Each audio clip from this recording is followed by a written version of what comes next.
Привет! Я Sara Gregovna. I'm going to tell you a little bit about the verb to be in Russian. And just a very little bit, okay? Because I gave you that handout, and it has a lot more information than you really need to know. I mean, feel free to go through it and do it, but you don't have to. So, the first part, ways of expressing to be, is with быть, alright? So if you're looking at your handout, you'll see it there. Ways of expressing to be in Russian. Basically, быть is the most common, but of course there's no present tense form for it, so we only use that in past or future, and you already know that. Like past would be был, была, etc., and the future будет, буду, whatever. Okay?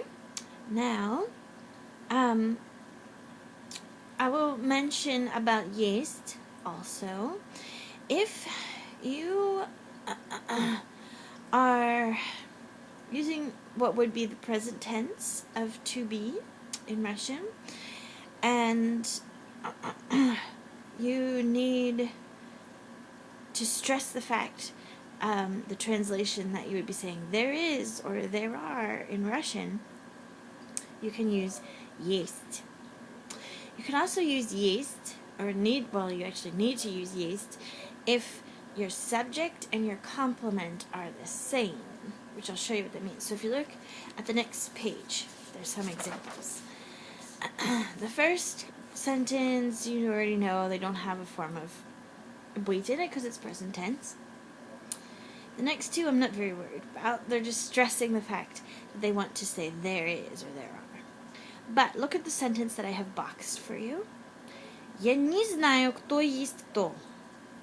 I don't know who is who. And we say кто есть кто because if we said кто, that's just confusing. Кто, just what? Besides the fact it's really hard to say. Okay, so кто есть кто means who is who. Who's who?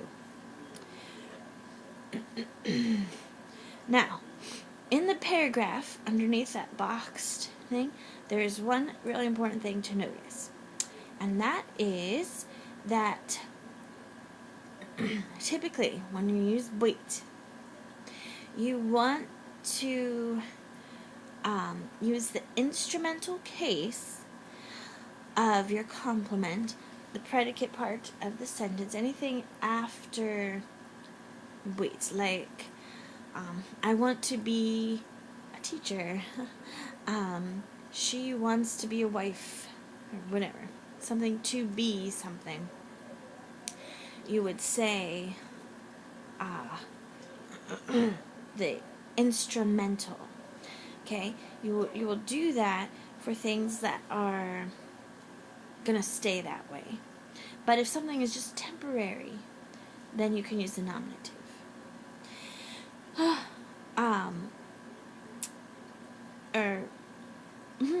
Actually, I just think I said that backwards. If it is going to stay, then you want to use a nominative, just like you're used to.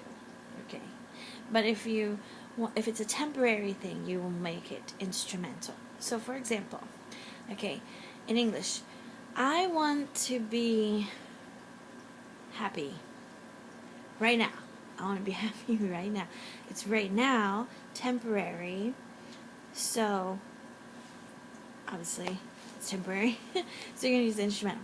Now, if I wanted to say, I want to be a happy person, all the time. I want to be a happy person. You would use the nominative because that's what you want to be all the time. Okay? So that is something to notice.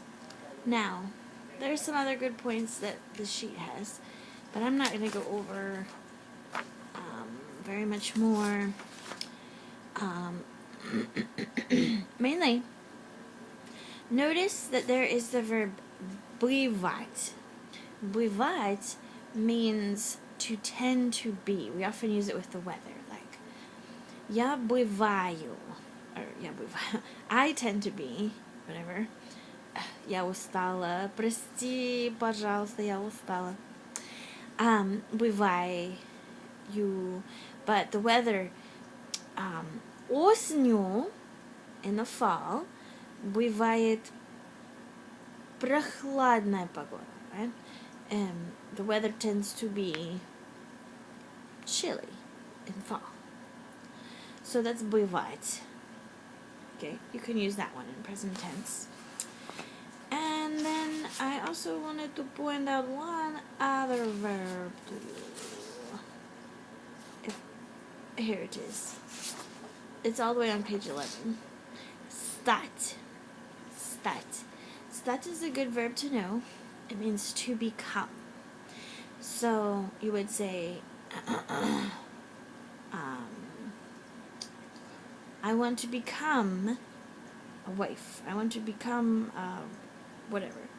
Then this is what you need. And you use instrumental with stat. You always use instrumental with stat. Okay? So, those are the main points from this handout from the book here to remember. And that's good. Пока.